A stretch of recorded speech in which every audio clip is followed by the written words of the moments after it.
Alright, well,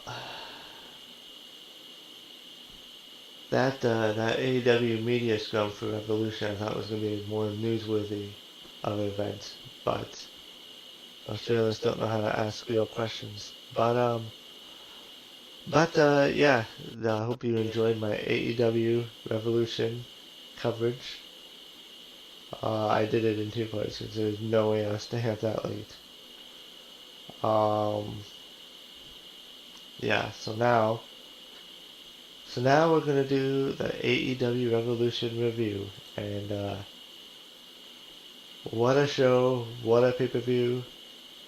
Let's just get started. So,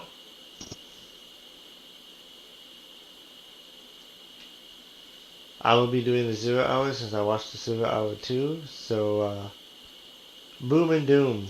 I didn't know this match was advertised. It must have got advertised last minute, so I didn't do a prediction on it. But it was Boom and Doom, Big Boom, AJ, and QT Marshall with Aaron Solo, Big Justice, and the Rizzler. They defeated the Infantry. Uh, they were on NXT, so I mean they're on the not NXT, Ring of Honor. So Boom and Doom won, and and then TBS Championship was on the line. Willow Nightingale, she defeated Lena Cross.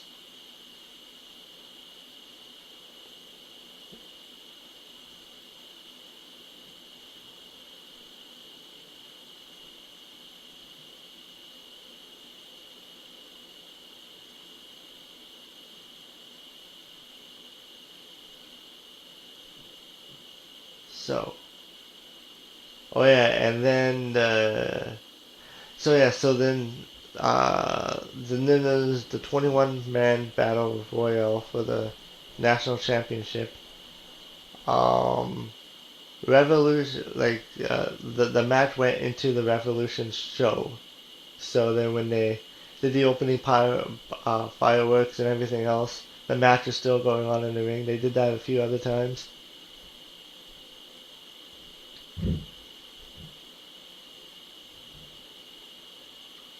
And yeah, and Jack Perry won the Battle Royal, so he is the new AEW National Champion. So hopefully he can do more with the title than Ricochet did. Ricochet didn't really do much. He only defended it once.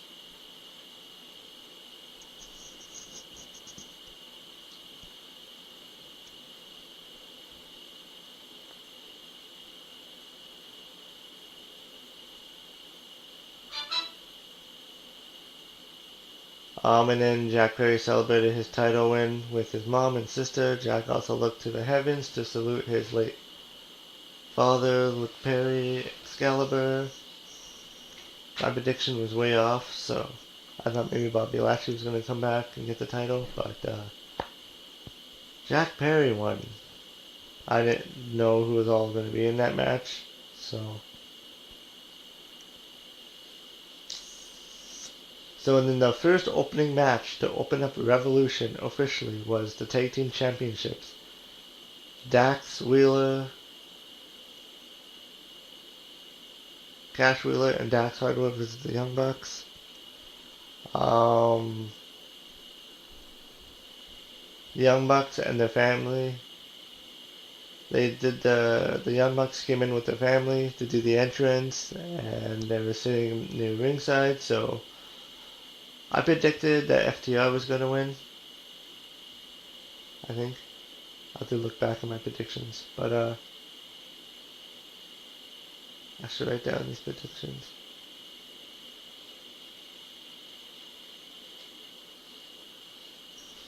But, I thought as this match was going on, I thought the Young Bucks were actually going to win because their family was there and everything. This was a really good match. This went 18 minutes. There was just everything. Like, there was just There's lots of moves, lots of opportunities, lots of moves, back and forth super kicks as you. It's the normal FTR and Young Bucks match, as you expect.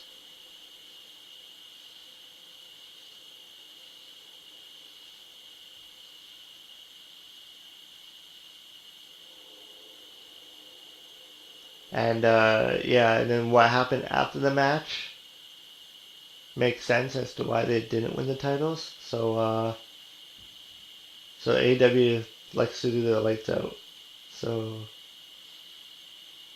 both teams were bloodied in this match, so it went extreme.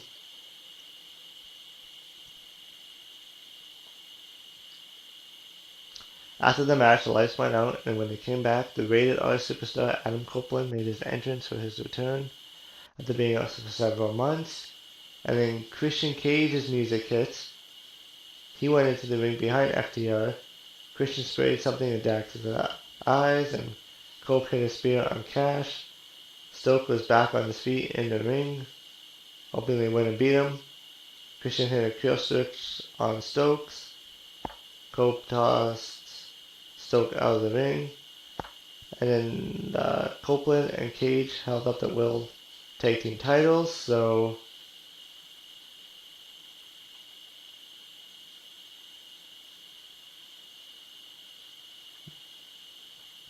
And then the Young Bucks went into the ring to face off with Cope and Cage as well. And they put the titles down. So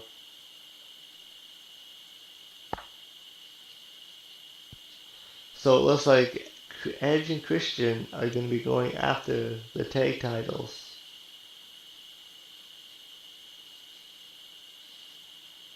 But but then with the Young Bucks, but who knows if it's going to be a triple threat. I mean, the next pay-per-view is in Vancouver. It's in Canada. So, yeah.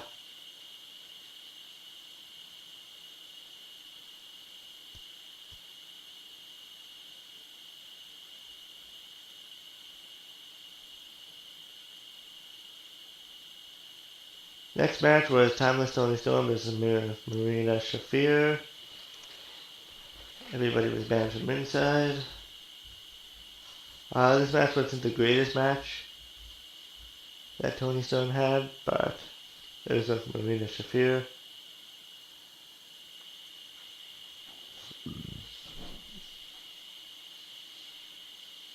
Shafir kicking out a Storm Zero felt like a big deal. Storm did her comedy spots after that with the boob biting and big package from the win. Wasn't long on the match, which is fine. Yeah, I think it's just because Marina is like a serious wrestler. She's portrayed as like the serious killer, and then Tony Storm's just like a comedy wrestler. I mean, it can make it work, but it's just, yeah, it wasn't the best match. But what happened afterwards? Ronda Rousey went into the ring while Tony Storm was doing her posing routine by the entrance. Rousey pointed at Storm to come to the ring, so Storm went into the ring. Yeah, like what I mentioned in the watch along. Ronda Rousey likes to point. In WWE, she pointed at the WrestleMania sign when she came in. Then she pointed at the title. And then she pointed at Tony Storm. And then she pointed down at the ring for her to come into the ring. So, and then as soon as Tony Storm went into the ring, a bunch of referees and security guards went into the ring to separate the women. Storm was by the turnbuckle, so Shafir punched Storm, who sold it like a big punch. Rousey and Shafir left. Mina checked on Storm while Rousey left with Shafir.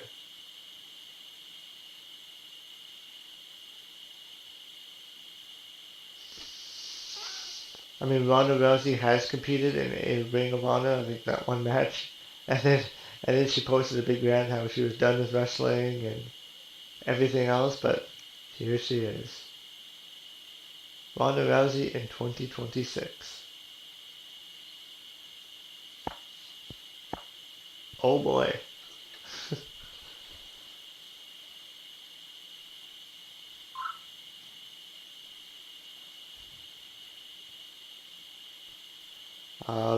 Rousey has the MMA fight with Gina Carano on Netflix in May.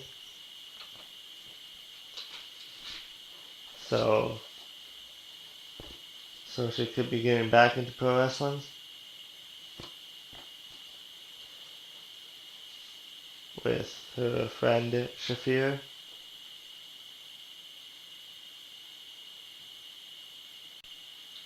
Uh,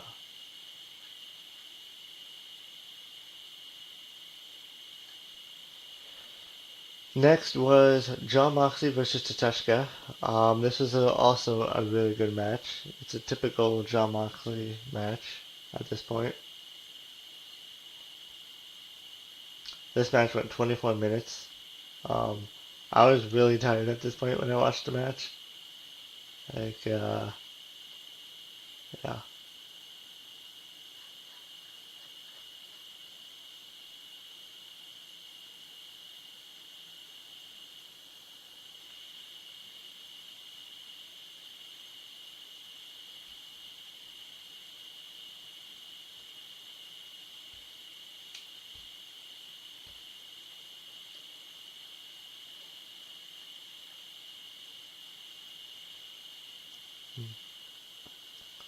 So, yeah, so there was a lot of back and forth in this match. There was a lot of good moments, believable moments where it seemed like the fans were going crazy. Moxley hit a Death Rider, lifting DDT for a 2 count. The fans were going crazy. Moxley went for the middle turnbuckle and hit the Avalanche Death Rider for just a 2 count. The fans chanted holy crap for that. Mox went in for a submission, so Tateshka did a middle finger salute. Moxley applied a bulldog choke, which while trapping the arms, and Tateshka passed out. So yeah, this match went 20 minutes. Excellent match. They both went physical, and they kicked out of big moves repeatedly.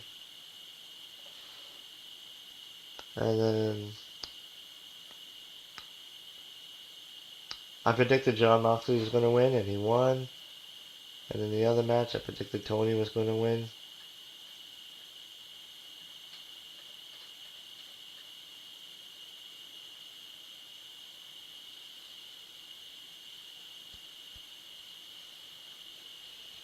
And then, after the match, Moxley held on his hand as Tateshka got back to his feet. He refused a handshake and was about to leave the ring. However, the fans were cheering, so Tateshka took Mox's hands, and the fans cheered. Moxley celebrated with his buddies in a Death Rider. Um, there's a video of a band training in some facility, and it was clear. And then yeah, and then Will Ospreay made his return for the first time since leaving for neck surgery last summer. Ospreay ran into the ring, hit a hidden blade on Moxley in the ring. Moxley and the Death Riders are the guys who injured Ospreay last August, so there's a storyline there. Ospreay also beat up Wheeler Yuta, Daniel Garcia, and Pac. Will jumped off the top of the twisted crossbody block. Moxley bailed to the floor and stood in the ring. Ospreay pointed his surgically repaired neck.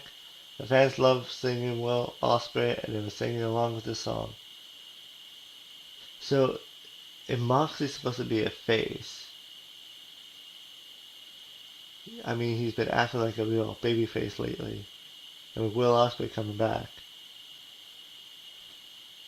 the is Mox gonna turn heel again?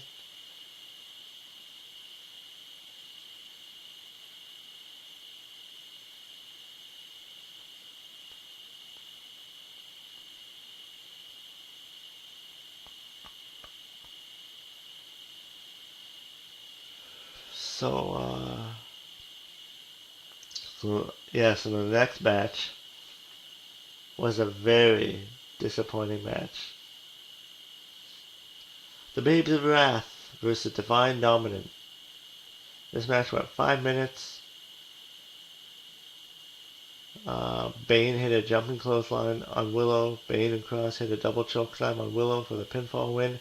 About 5 minutes.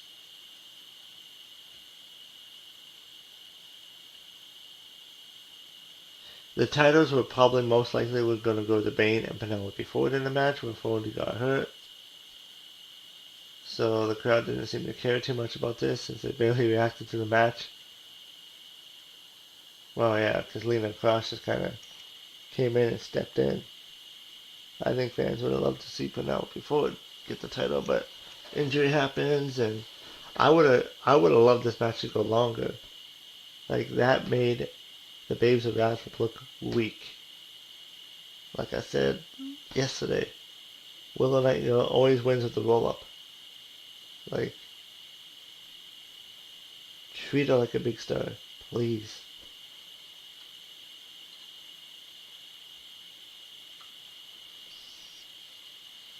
And yeah, Bane actually looked pretty good in the ring. So they've been pushing her for a little while. So kind of had a feeling she was gonna win.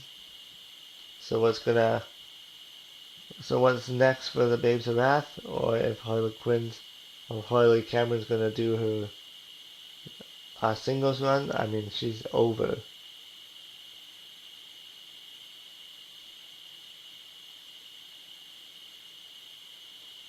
So we'll see what will happen there.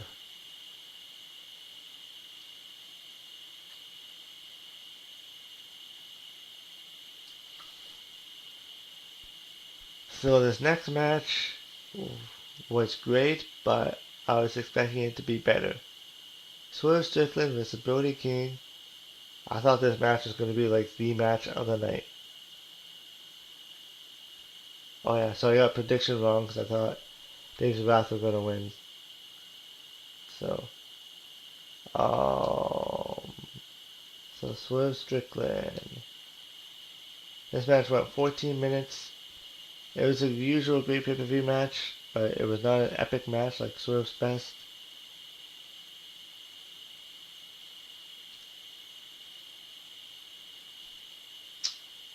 Swerve won this match, and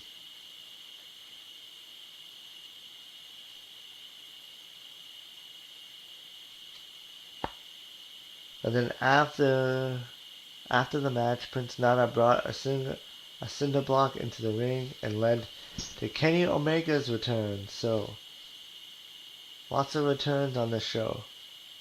Kenny Omega, Will Ospreay, Ronda Rousey, if you say that's a return. Um,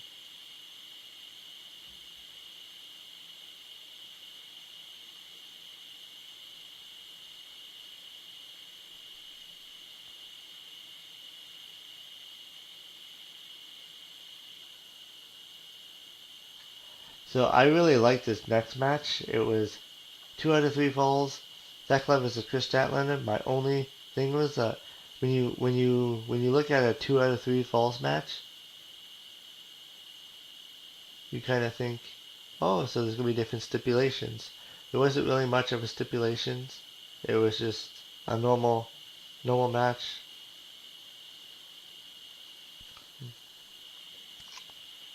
I don't know why they put countouts in these AEW matches.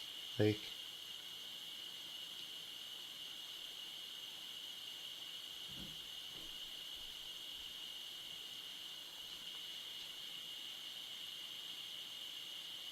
this match went 18 minutes. I really enjoy watching Thekla in the ring.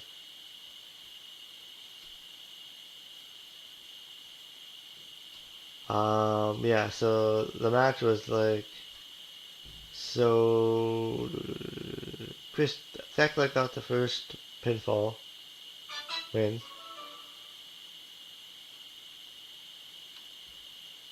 And then Chris Statlander got the win.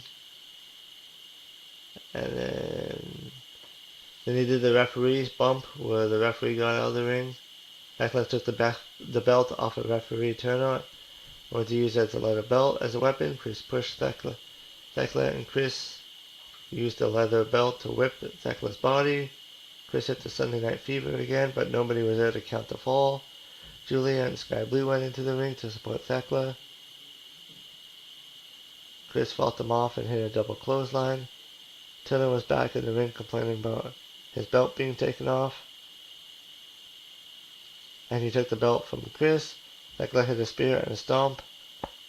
And Thekla hit a second stomp for the pinfall win after 18 minutes.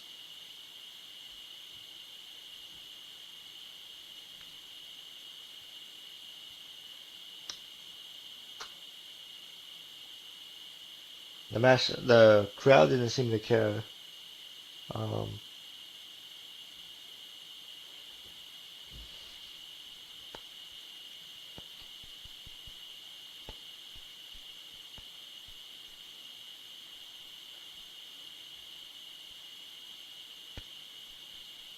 so and then in this next match, I was surprised with the outcome.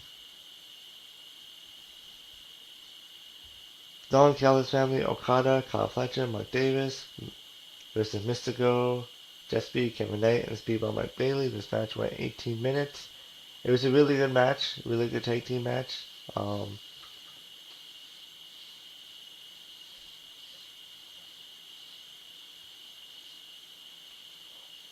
Mystico, I think that might have been my first time watching him perform. It was actually, yeah, he was actually pretty incredible in the ring. Same with Kevin Knight and Mike Bailey.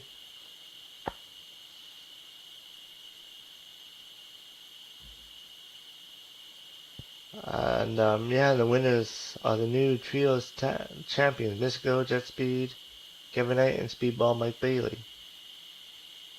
They won the titles again. They just replaced Mystico with Hangman.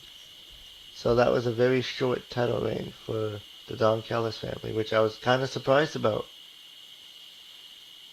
But it is the trios titles after all.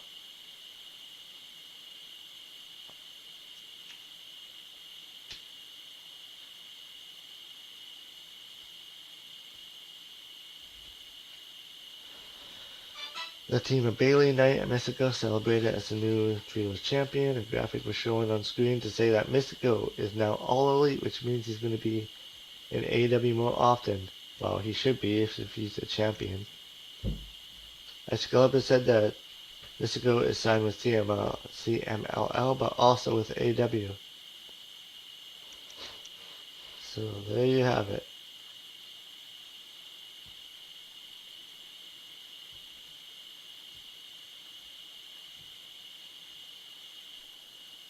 And the next match was actually surprisingly a good match as well. Andrade versus Bandito. This match went 21 minutes.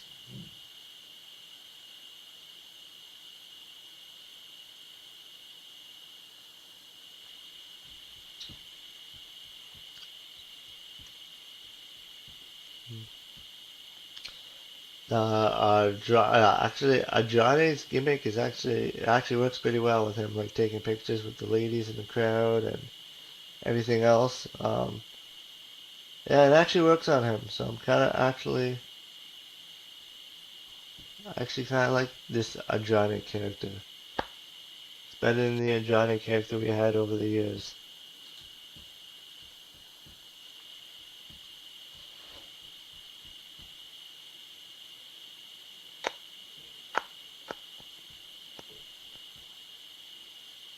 And yeah, Andrade got the win.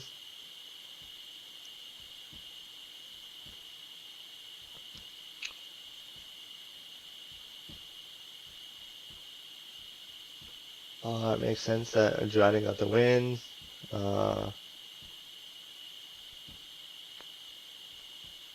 Bandito did a lot of offense as well.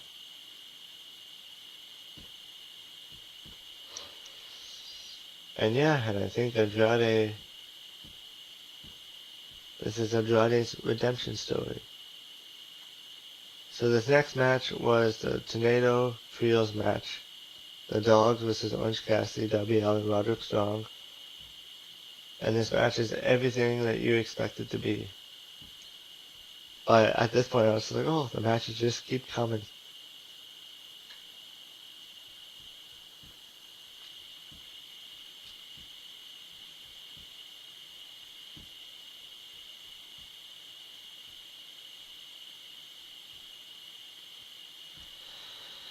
So this match kinda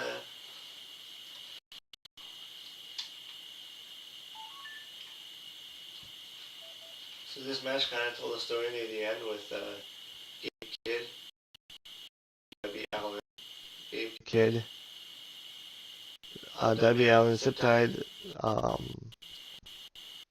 Gabe Kidd's hand near the entrance, so then he was stuck there. Um, and then Orange rolled up Clug for two. Strong with a knee, and Orange hit an Orange punch. Strong hit the end of Heartache, double knee attack to the back. And an Orange covered Clug for the pinfall win after 12 minutes. So I was very surprised to see the Dogs lose their debut match, but it won't hurt them or affect them as much.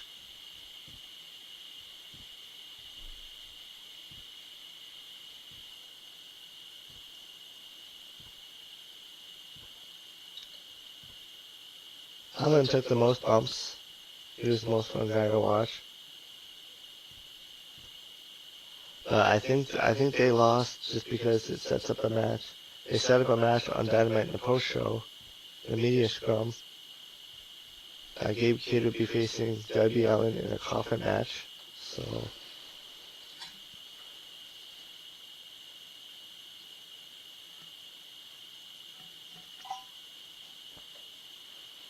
wasn't the best match either. So now it was the main event match, and this match was just intense.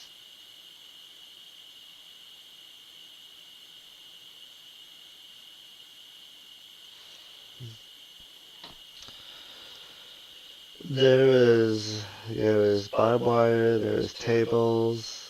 We didn't get any flaming tables though. There was even a syringe, which I was kind of like, that was a little bit too much. But then there was real glass. So I'm sure someone CM Punk is crying a river. There's real glass.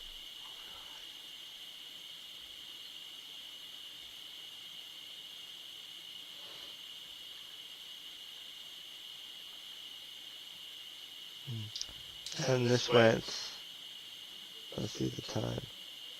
This match went 48 minutes, and it just kept going. By the end, they just looked exhausted. Like, there were dog collars and everything. Like, you just have to watch the match itself. Like, because, yeah. Hangman Page did everything he could. They even had a handful of wooden screws, and they put that in MJF's head. And then they put the dog collar on and then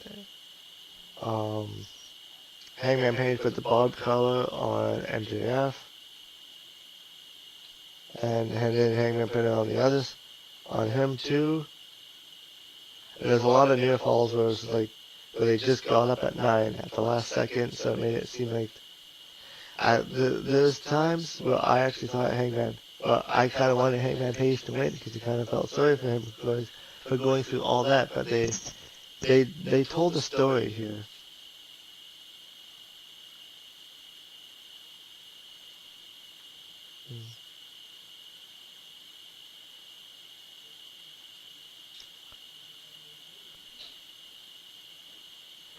And then they did the spot with the electrical box where they both went off the ringside area, the entranceway. electricity went off, and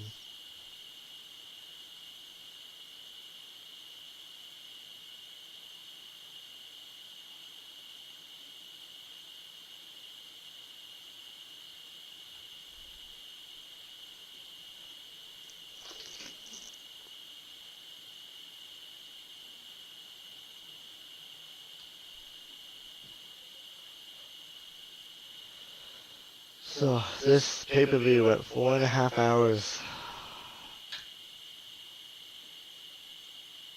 I get Tony Khan's long pay-per-views, but yeah, it goes a little bit too long at times.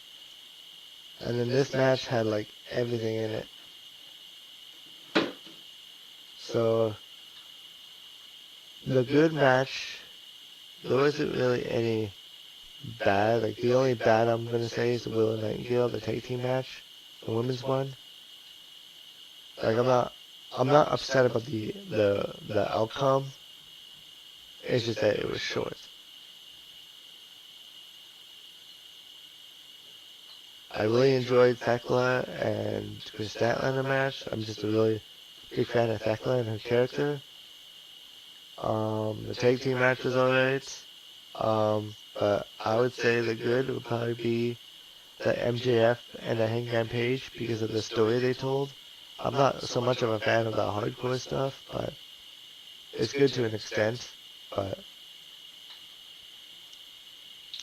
because you really thought that Hangman was going to win.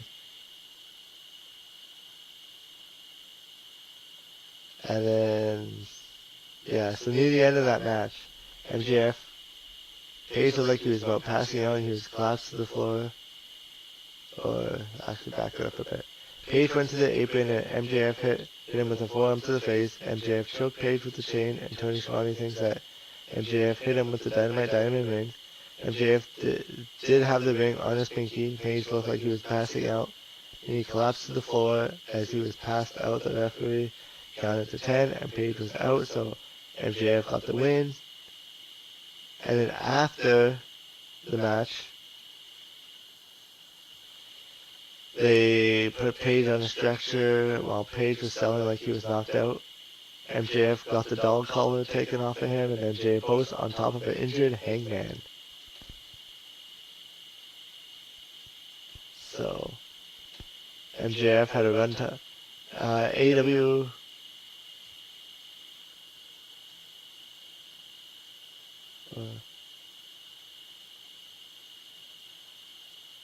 AEW Revolution had a runtime of 4 hours and 39 minutes. And that wasn't including the pre-show.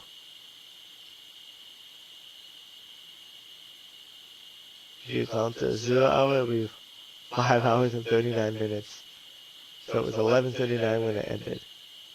I did 2 parts of the watch along, because, oh.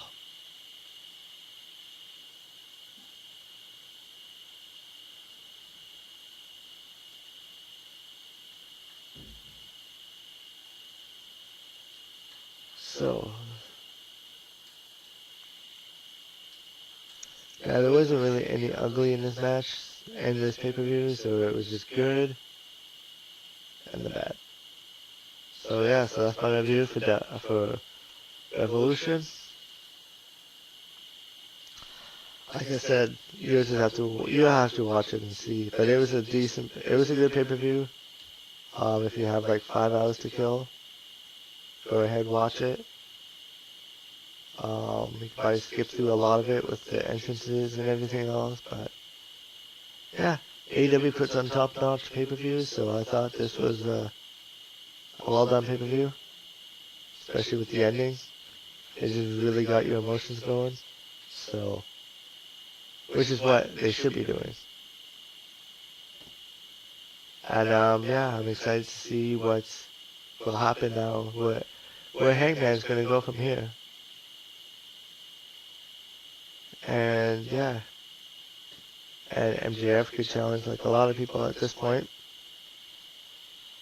So that is it for this Revolution. Oh, I'm exhausted now. I'm tired after all this, so... But, yeah, I'll see you in the next video. Raw's on tonight. Brock Lesnar's returning. Roman Reigns. So, gonna have a newsworthy week of wrestling. I know you got a lot out of the Sunday. I already got a few matches. I already got a few top 5 done already. So, yeah, we'll see what else will happen this week. And,